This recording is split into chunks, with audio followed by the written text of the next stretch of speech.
Welcome everyone, I hope all is well, and today we're going to learn how to get a film look out of your Sony Log 3 footage. So we are in DaVinci Resolve, and I'm just going to make a bunch of notes here. My project settings look like this. Big bada boom. And that's it. Okay, so we're going to start with the in and just go one by one. That's going to be our color space transform. That is going to convert our footage. Now do keep in mind we are going for that film look. So we're going to hit this with Sony Log 3. That's what we are in. That's what this was shot with, the Sony FX3. So we're going to work in DaVinci Wide Gamut and DaVinci Intermediate. And then we are going to go to the very end and basically do the same thing. So I'm just going to pop this in here, call it out, change this to DaVinci Wide Gamut, DaVinci Intermediate. Boom, we're going to change this to Rec 709. And then since we want to create a film look, we need to change that to Cineon Film Log because the LUT that we're about to use was made to be accepted by a film scan. Wonderful. And this is our film look. Now we just basically need to reverse engineer some things and clean this up, but you want to color grade in this order to maximize the most out of your image. Now, the first thing I notice is exposure. So we're going to bring in the HDR, come over to our HDR palette and just go to the global offset and bring it down by about a stop. Now I'm looking at the information right here and our skin, see where it falls? Notice how it sits in between this 20 to 60% range. That's where we want it to sit when we're bringing down the HDR, the exposure. So we're going to come back into our exposure and bring it down until it sits right around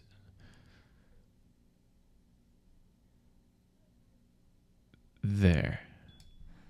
Before, after. Now that gets us closer to the look we're going for. And we could export it here, but we're going to take it just a little bit further. Next up, I am going to add some contrast, a tiny bit, and then 0.5, just a little bit. The next thing we are going to do is try to push this more towards the film look. Traditional film lenses and film cameras have this glow to it, so that's kind of what we're going to add. Bring in your glow, take the shine threshold, bring it all the way down, change your composite type to soft light. You don't want to leave it here. Go into your keyer and go down to the Luma settings, change your high soft to 16 and your high to 60. That way it affects just the skin and just the highlights. Generally, I let that sit around 0.4. Very subtle, and it looks beautiful already. So let's bring in some grain in our effects. You can go with any kind of grain you want, but I really have been enjoying 16 millimeter grain for the longest time. So we're going to do that. The grain size down to about 0.2 and then the grain strength down to 0.2. If I zoom in a little bit, before and after, before and after, before and after. And that looks really good. So there's just a few more things that I want to do.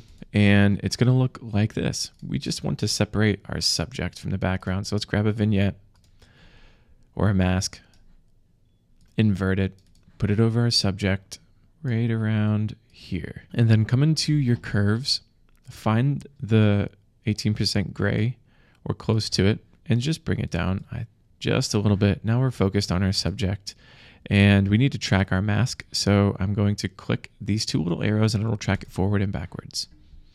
As that is tracking forwards and tracking backwards, you could be working on something else or just considering what you're going to do next. So before and after, now we have brought the highlights down around our subject and we have more focus on our subject now. Let's call that focus. Is take this contrast, push and pull, push and pull. Okay, the next thing is face refinement. So we're going to take face refinement. And this may or may not work because she does place her hand in front of her face quite a bit. You want to go to the front of your clip and click Analyze. Now what we're looking at right here is a mask that is tracking her facial features. Okay, so get to a spot where you can see all of the features, all of the adjustments we're going to make are going to be minimal. We don't want this to look fake. So small adjustments, tiny adjustments here. Let's go to the eyes. See what the sharpening does. It sharpens up the eyes. But we want to go small adjustments. Remember that? Small adjustments. I found 0.2 looks pretty clean. And I start at 0.1 and then bring it down. Highlight 0.1 and then bring it down. Eye bag removal 0.1 and then bring it down. So far so good. You always want to do before and after so you know if you're overdoing it. Highlight does look too strong, so we're going to bring that down. That's pretty clean. Now the lips, you can see what happens if you adjust the lips. So all we want to do is just put a little bit of color in there. Smooth that out a little bit. So we want to do 0.1 and then we can push the lips in any direction that we want to. I like to add a tiny bit of magenta into the lips. So I drag it towards that direction. Now we have some color in the lips. Blush. You could see what this looks like if we did a ton of it. Let's see, what hue do we want?